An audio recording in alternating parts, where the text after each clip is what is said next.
everybody, this is Barbara Powell, Barbara Powell's Art Studio.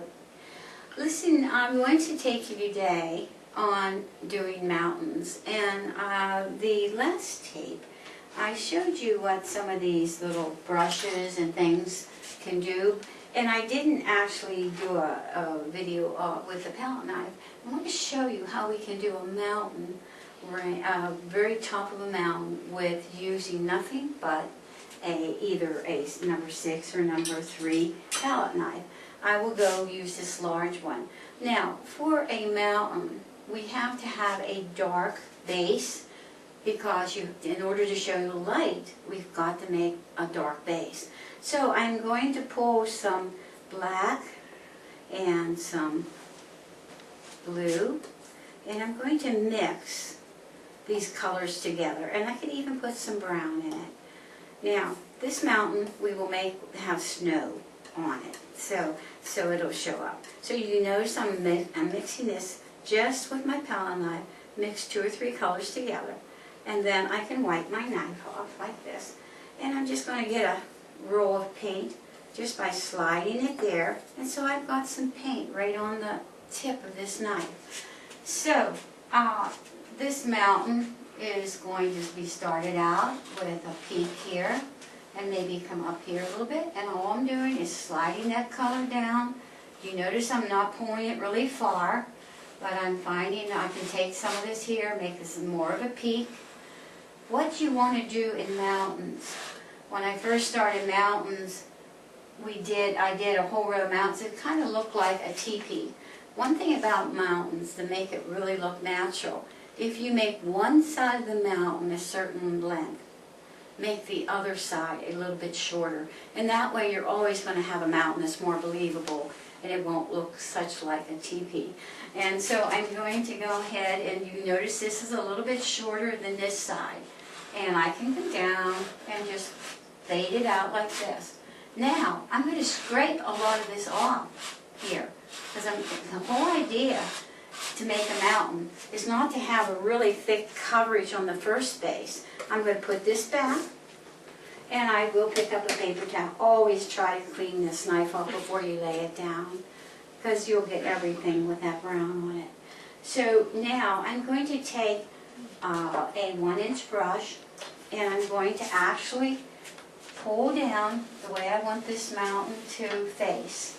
And I'm going to have the light coming in from the right, and all I'm doing is pulling down this side. I'm going to go the way this side of the mountain is, and then I'm just blending.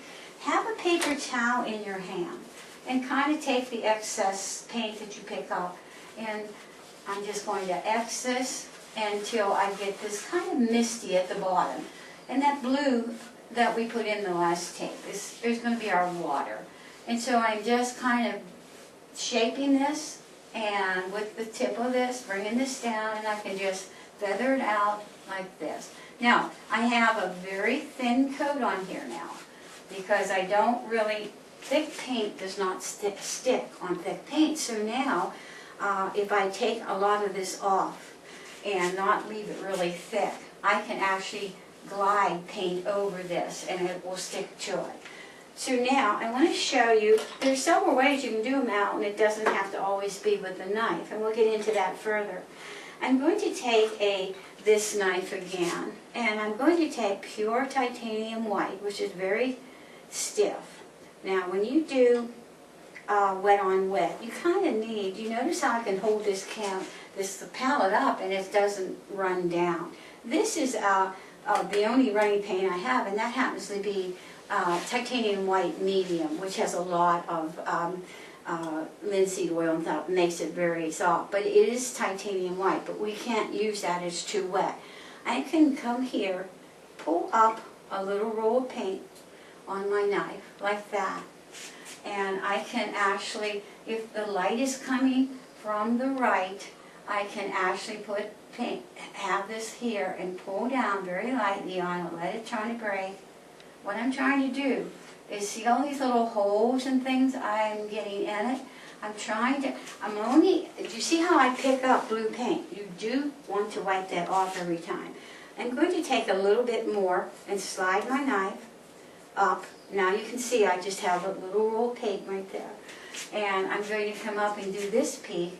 Go up above. You always start a little bit above the dark and you just place it on here and let it slide down. And I can actually come back if I have a little bit left on there and just let this come down, slide down. What we're trying to do is let all these little tiny holes in there. And you see how I picked up some blue? Always take that off. Make sure this is nice and flat against your palette. And come back and get another little roll. And think of this little peak over here. And if you notice, I'm not touching the middle part. I'm just very loosely. All I want to do is have that paint come off, and when I feel that it's off of there, I want to stop. This is just a really close peak, so I'm just kind of pulling it a little bit. And I have 3 little peaks, and if I want to saw a little bit and have this come out more, I can just pull my knife very lightly, hardly touching it at all, because I really want this mountain to turn. So all I have to do is turn this knife and very lightly bring it around like that. Now I wouldn't just want to leave that main color. I want to make a shadow color.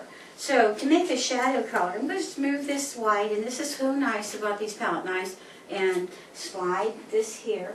And I'm going to mix up a color a little bit different than the sky. Bring it down here, very small amount. Take some white, and if it's way too dark, bring it down here.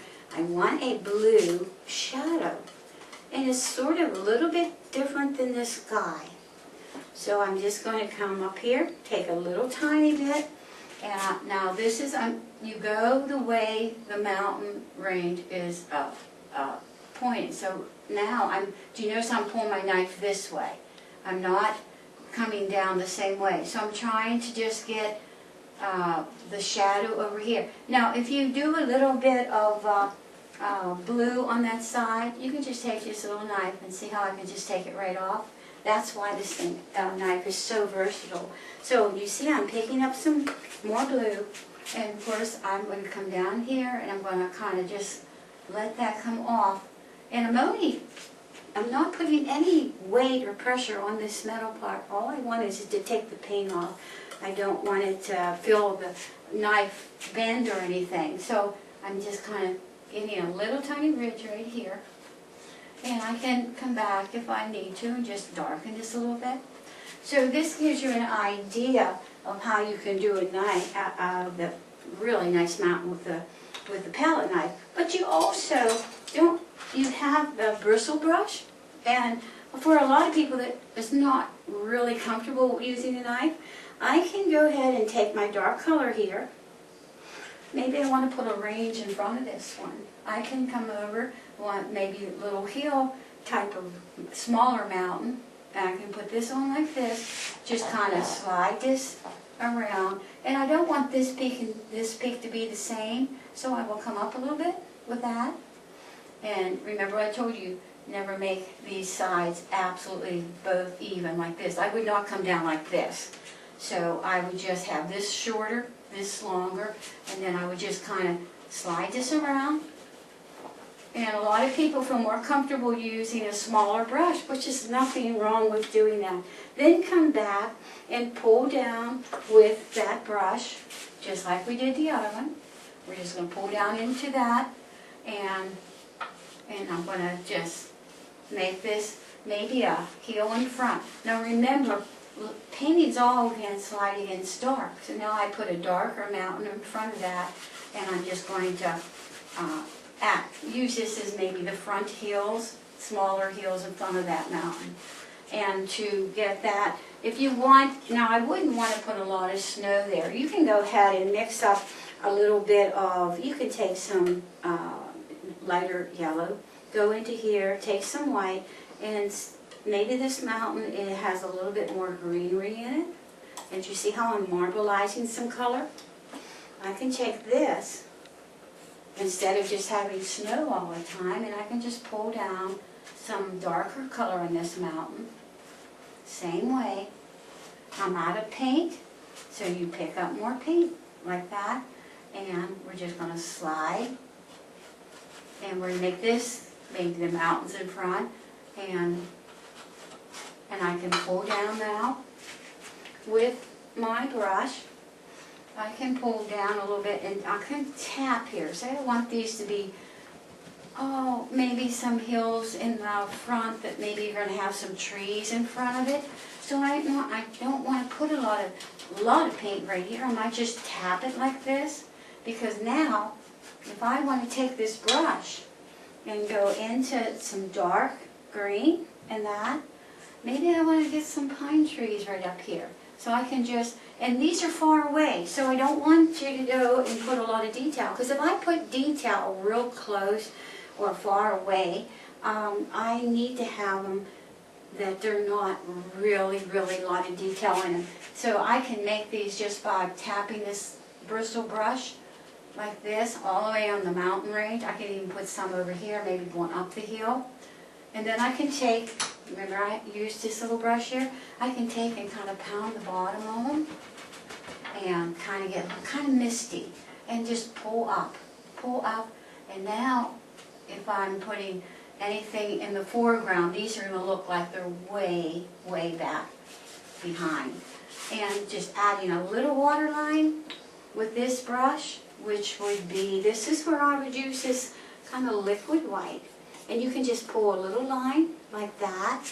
And say I wanted this to have a little bank here, I can add, just saw a little bit of water line right there. And this will separate, and you just kind of pull this until you get a little type of water line. It looks like that water is just splashing up against that hill. So today I hope this helped you, because I wanted to show you what you can do with just a few little strokes of your palette knife and bristle brush. So the next time we'll get into doing some more detail on trees and rocks and how we can really turn this into one big beautiful painting. Thank you for viewing, and I hope to see you again. And this is Barbara Powell.